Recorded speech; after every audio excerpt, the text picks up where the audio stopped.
Okay guys, I just want to go over the wax up. Just a bit of a summary. And then some other items in relation to the articulator.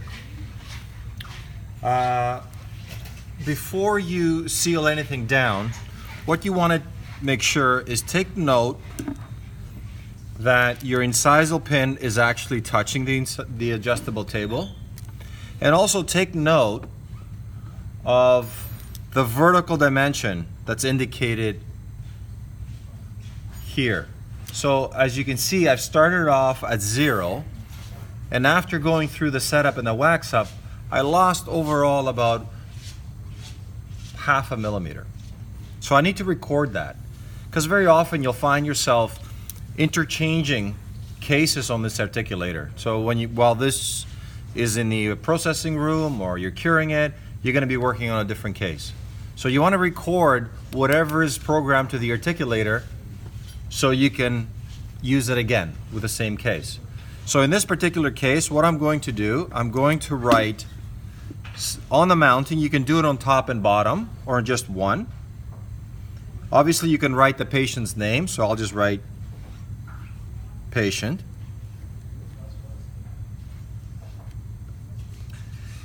You can write the condylar inclination, which we use 25 degrees. You can write the bended angle, which is 15 degrees. And also, in that order, negative 0.5 millimeters. And that's my starting point when I start equilibrating the case after I process it. Obviously, if I'm not going to introduce another case to the articulator, I can just leave it the way it is. You don't have to write this information on here. But if you're going to work on another case, you can take everything off, you can take the mounting off, put the other case back on, and just reprogram your articulator when you're back to this case. Okay?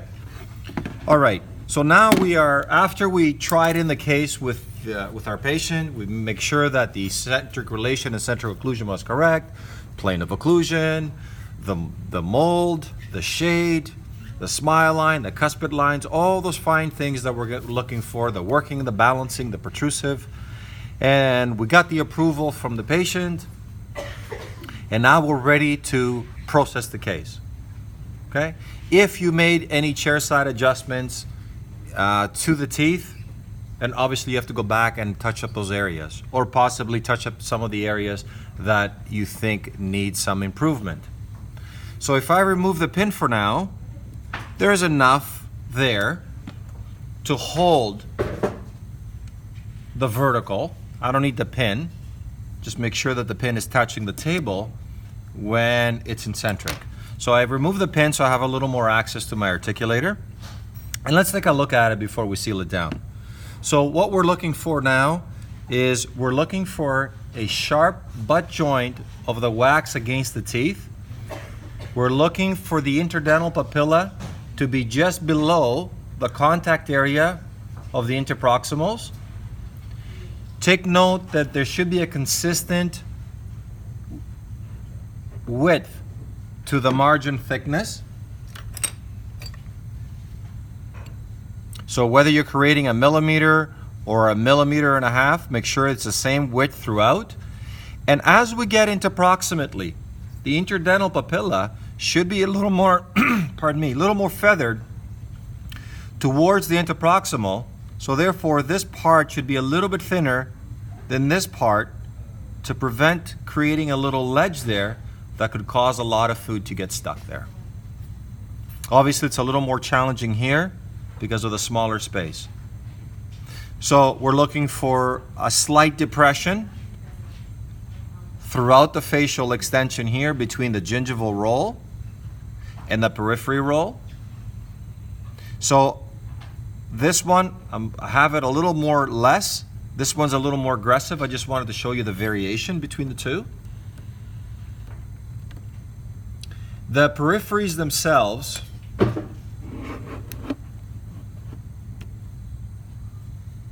They're rounded. They're smooth to the touch. Obviously, this came out of the patient's mouth, so they have to be smooth. But if you're working on a case that needs to be tried in, make sure that the peripheries are rounded, the frenal attachments are relieved, and they're also rounded as well. And everything has a nice emergence profile from the land area of the cast. And it's very stable. There's no gaps under the wax, there's no gaps under the base plates at all. And everything comes together nicely. The lingual aspect of the margins, they're not as aggressive as the facial. They're a little more subtle. So it's a little more tapered look towards the tooth. The highest point of this wax up is where it meets the tooth.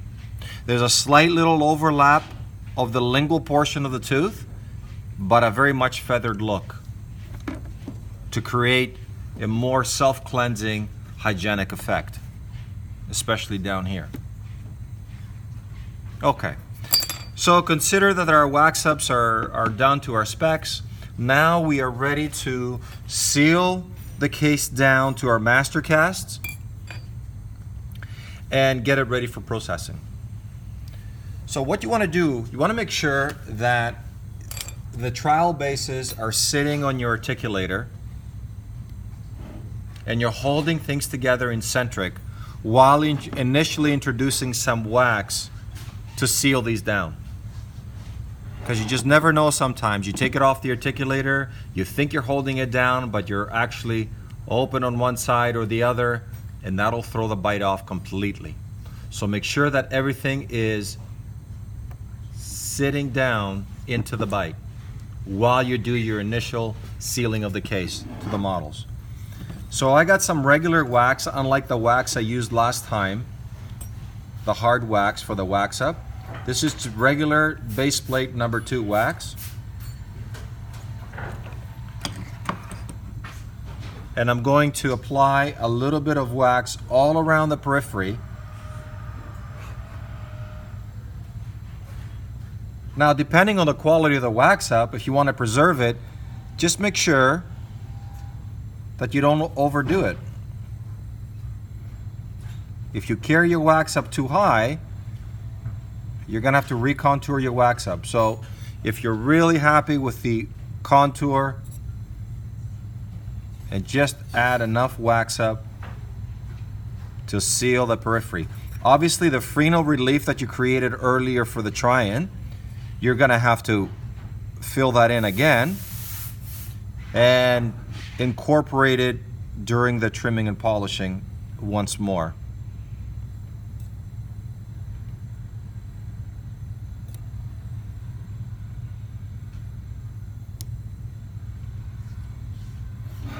Going to turn it around and seal the other side.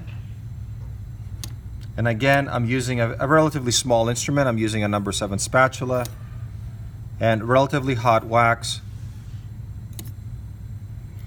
And I'm not trying to touch the wax up. I'm actually splashing the wax onto the land area and allowing it to flow inside that little space.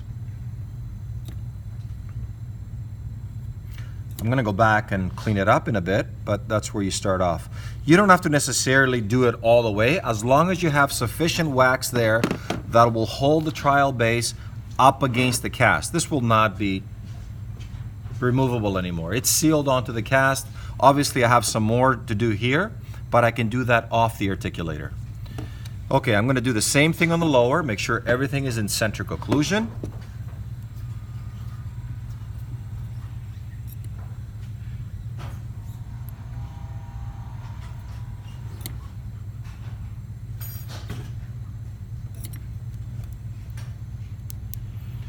And try to position your spatula on the land area itself, so that way you're not making a mess of your wax up.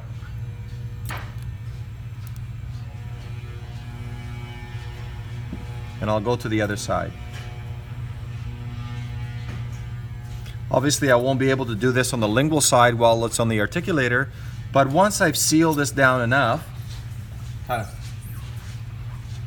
Once I seal it down enough, I can remove it from the articulator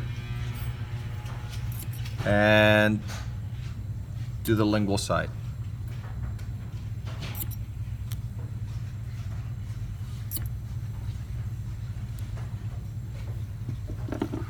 Just gonna let that cool a bit. So everything is in centric. Of course, we can verify working and balancing, but we've done that so many times now. Nothing should have changed. There's my working and my balancing contacts on one side. Same thing on the other side. And try to do it unilaterally, one side at a time. And that looks pretty good too. And of course, bilaterally we can do protrusive. So we have incisal contact and maximum posterior contact as well. So that looks pretty good. So I anticipate to see the same thing after I process the case and we turn the wax into acrylic and reorient the master cast back onto the articulator and do some selective grinding and complete our occlusal equilibration. Because no matter how good it looks now, there's always going to be some differences while it's processing. We have thermal expansion, we got acrylic shrinkage as it cools down. There's always going to be some difference, and we need to have accurate reorientation of the master cast onto the articulator to be able to do that. Okay, so far so good. Providing we're not going to be working with another case, I'm going to put my pin back on my articulator. Teeth are into contact. The incisal pin is in contact with the adjustable table. So at this point, I can remove my case off the articulator. So I have a little more access to it. If you recall, I used separator in between the master cast and the articulation. So it should separate rather easily, but just by hand prying it apart. If you don't use separator, you're gonna have to use some other method to get it apart. Let's see, the top one should be the same way. And these keyways are a little bit different, if you recall. I like these keyways a little bit better because these have a better chance of getting chipped and damaged. But both will work. But just make sure if you are using these keyways here, which is on the outside of the cast, make sure you use the thickest point of the cast, which is somewhere back here. And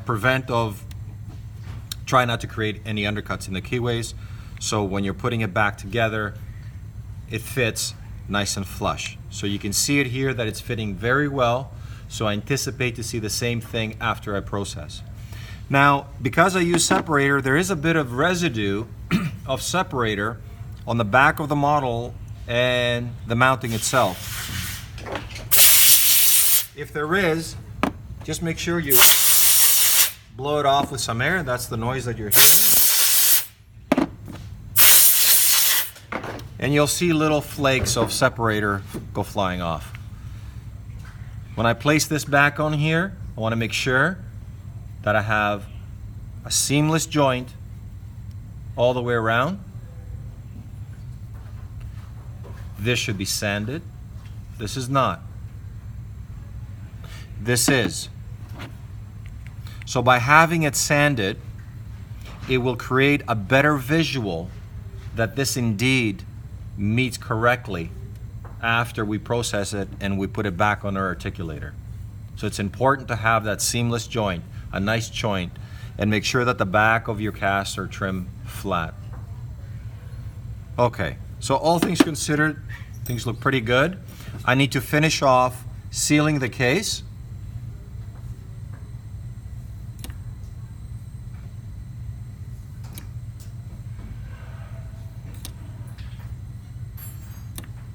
So take the time to seal it all the way around.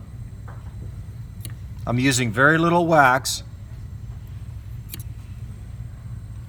to maintain the quality of my wax up from before. just on the periphery. That's all you need.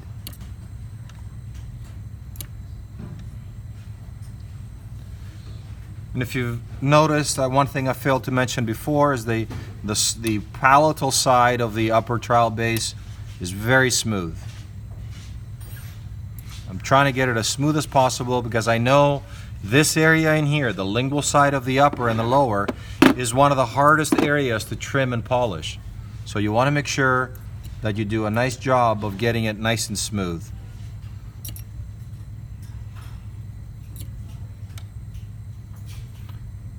Don't get greedy of applying too much wax all at once. Just a little bit at a time. Do it in small increments all around the periphery. And seal it completely.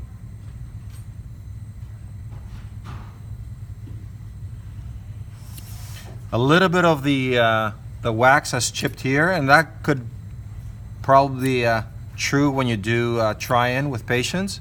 Some of the wax might chip off. You just need to go back and reestablish it. Rotate your model in such a way that the wax doesn't flow all over the place, so you have full control of your wax. I'm going to turn it over here now. And I think it's a lot easier when you introduce your instrument over to the model surface to anchor your right side, if you're right-handed, to your left side to have a smoother application of the wax. Something to think about.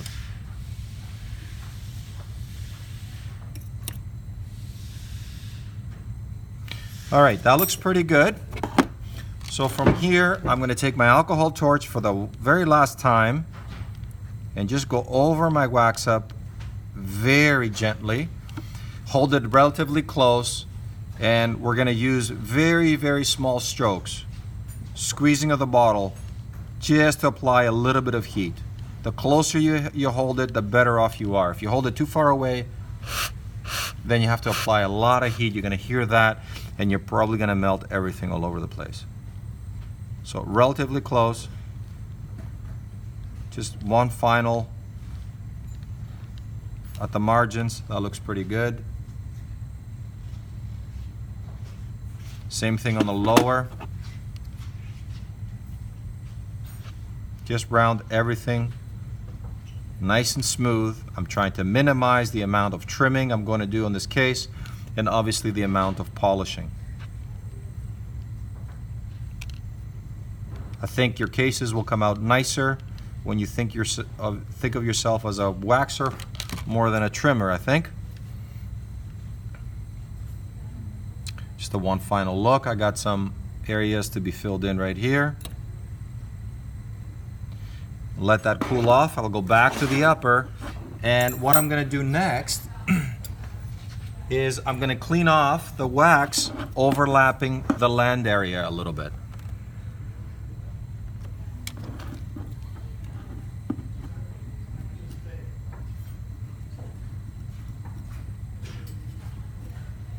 I want to scrape away that wax there.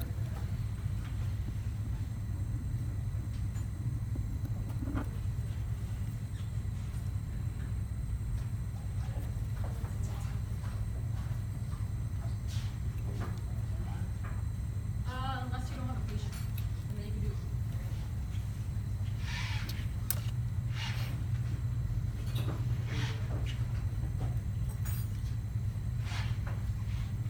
Okay, we'll finish this all the way around, so make sure there's no flash or any residue of wax around the land area.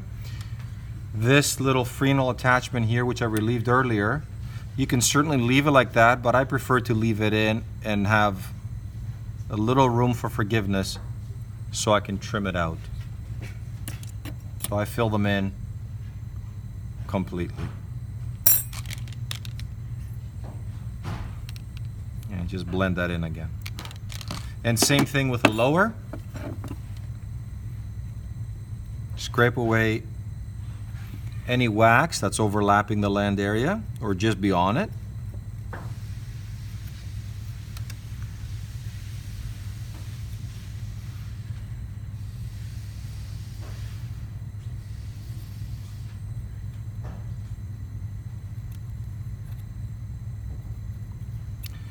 And from this point, we are ready to invest our case in our flasks. Before you get to investing, you want to make sure that the flasks you're using actually fit the case. So we have an upper and a lower flask. You want to make sure that the flasks, or the case fits inside the flasks, and also that when you look at it from a side view, that the case is well below the second half of the flask. So you have ample room. You're allowed to trim the sides of the base if your models are too big to fit inside the flasks, but whatever you do, do not trim the bottom of the base, otherwise you won't be able to reorient it back on your articulator like before. It'll be short like this and you have no idea how the centric comes together. Okay, so do not trim the back of the casts at any cost. So from here on, we're gonna show you on the next video how to invest it and pack it, and we'll go from there.